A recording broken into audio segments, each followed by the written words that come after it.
A lady once shared a story with me that I have never forgotten, not because it was unique, but because it is the kind of story that happens every day in different forms all around us. It is a story about choices. It is a story about consequences. It is a story about pride. It is a story about pain. Most importantly, it is a story about how one decision can quietly change the direction of an entire life. When she was young, she fell in love. Like many young people, she believed love was enough. Love was all she could see. Love was all she wanted. Anyone who questioned her relationship became an enemy. Anyone who advised her to slow down was considered old-fashioned. Anyone who warned her about the future simply did not understand her. Her parents tried to advise her. They were not perfect people. No parent is. But they had lived longer. They had seen more. They understood things she could not yet understand. Unfortunately, youth often mistakes experience for interference, wisdom for control, concern for opposition. She believed she knew better. She believed her parents were standing in the way of her happiness. She believed the man she loved would always be there.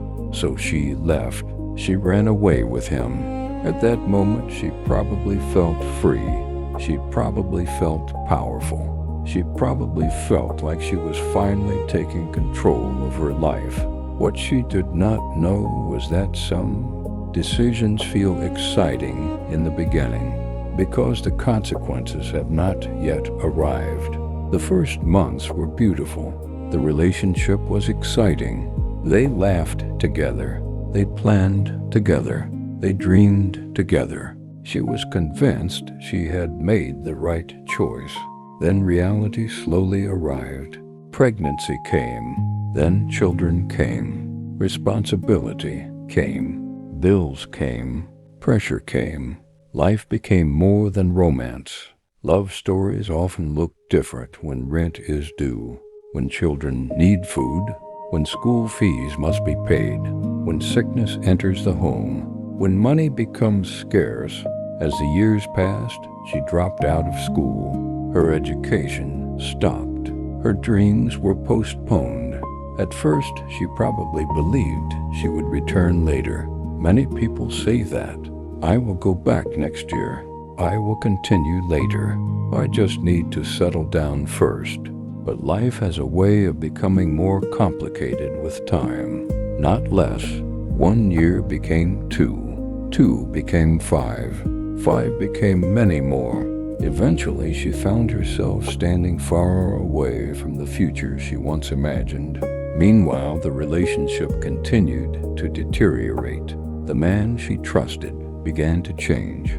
Or perhaps he was always that person, and she simply did not see it before. Whatever the case, the relationship became painful. There was abuse. There was neglect. There was disrespect. There were nights he did not come home. There were days he brought nothing but stress into the house.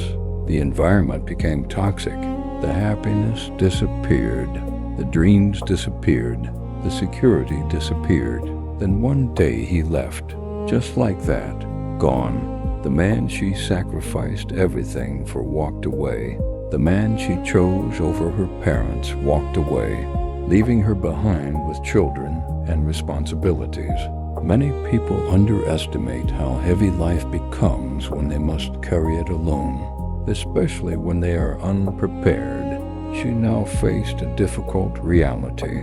She needed food. She needed rent. She needed clothing. She needed money. Most importantly, her children needed her. Yet she had limited education, limited opportunities, limited support. At this point, she could have returned home immediately. She could have swallowed her pride. She could have asked for help. She could have admitted her mistakes. But pride is a dangerous thing. Pride convinces people to remain in suffering rather than admit they were wrong. Pride whispers, "Do not go back." They will laugh at you. They will judge you. "You have come too far." So she stayed away, and the struggle continued. Years passed. The pressure became overwhelming. Then someone introduced her to prostitution. At first, she resisted. Most people do. Very few people dream of that life as children. Very few people grow up saying, "When I become an adult, I want to sell my body." Life simply pushes some people into dark places. One compromise leads to another. One desperate decision leads to another. Eventually, she accepted. At first, it was about survival. At first, it was about feeding children. At first, it was about paying rent. At first, it was about making it through another week. But something dangerous happens when people stay too long in environments that hurt them. They begin to normalize them. What once felt wrong begins to feel ordinary. What once felt painful begins to feel normal. What once shocked them no longer shocks them. Slowly, she became comfortable in a life she once feared. The money seemed easier. The rewards seemed quicker. The consequences seemed distant. But every choice has a price, even when the price is hidden. She met countless men. Some were wealthy. Some were attractive. Some appeared successful. Some promised things they never intended to deliver. But despite all the encounters, despite all the attention, despite all the money, she remained empty. Because people often confuse attention with love. They are not the same thing. A person can receive attention from 1,000 people and still feel completely alone. A person can receive gifts and still feel unloved. A person can receive compliments and still feel worthless. Deep down, she was still searching for stability, still searching for belonging, still searching for genuine love, still searching for peace. Then came drugs, parties, alcohol, smoking, and eventually substances stronger than she imagined.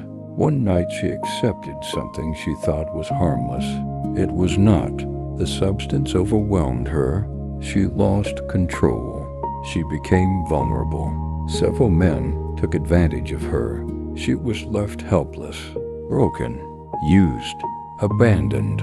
When she finally regained enough strength to move, she somehow found her way home.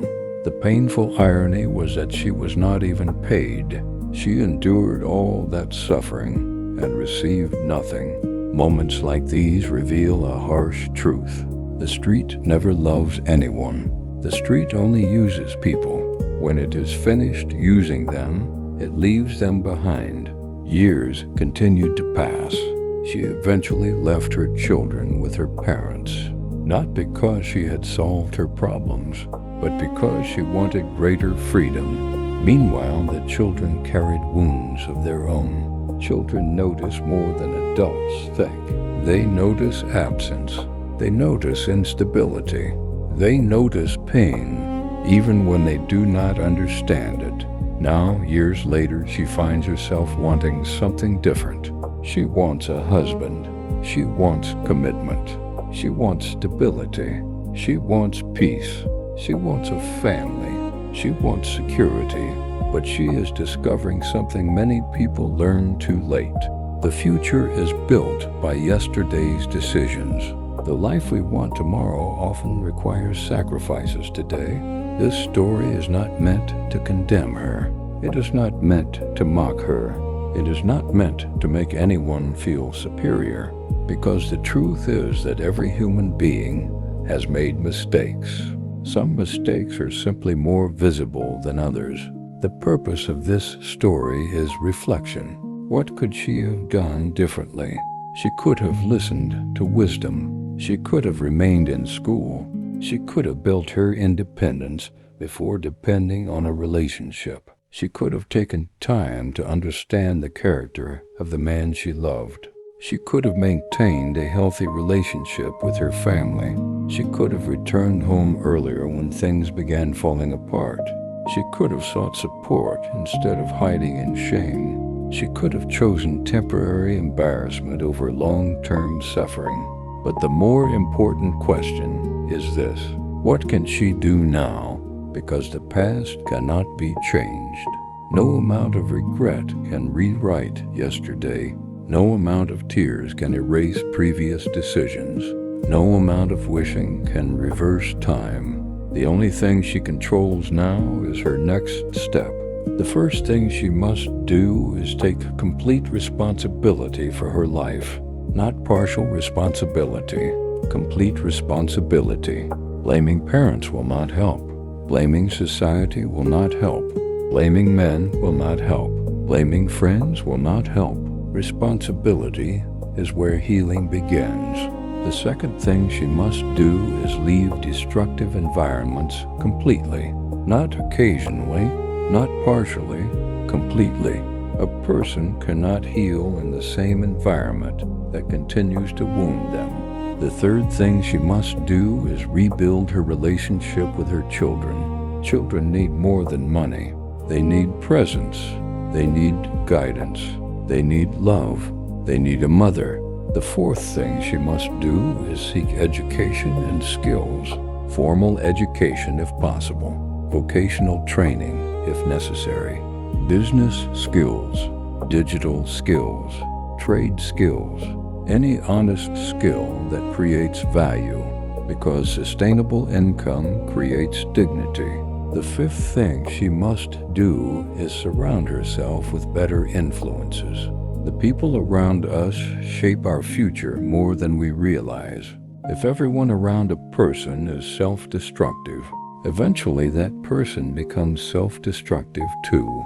The sixth thing she must do is rebuild her self-respect. Not through another relationship, not through another man, not through validation, but through personal growth.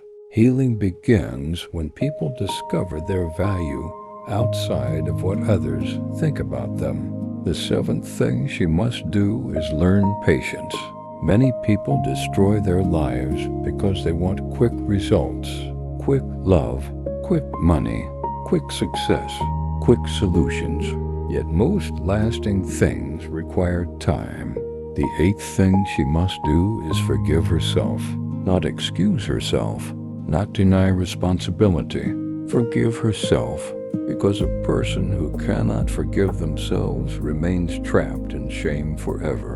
The ninth thing she must do is seek spiritual guidance and purpose, whether through faith, prayer, counseling, mentorship, or personal reflection. Human beings need something greater than temporary pleasures to anchor their lives.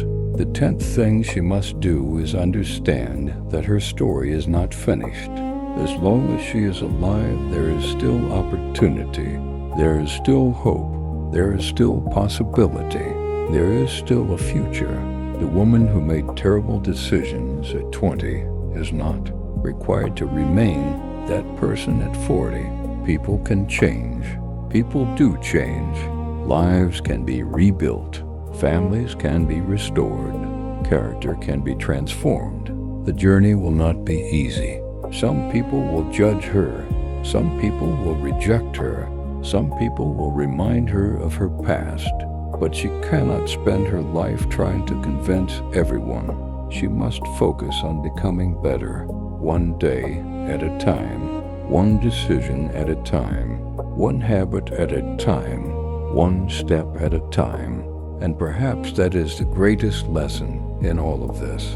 A life can be damaged one decision at a time, but it can also be rebuilt one decision at a time. To everyone reading this, what advice would you give her? If this woman was your sister, your daughter, your friend, your neighbor, what practical steps would you suggest she take from here? Can she rebuild her life?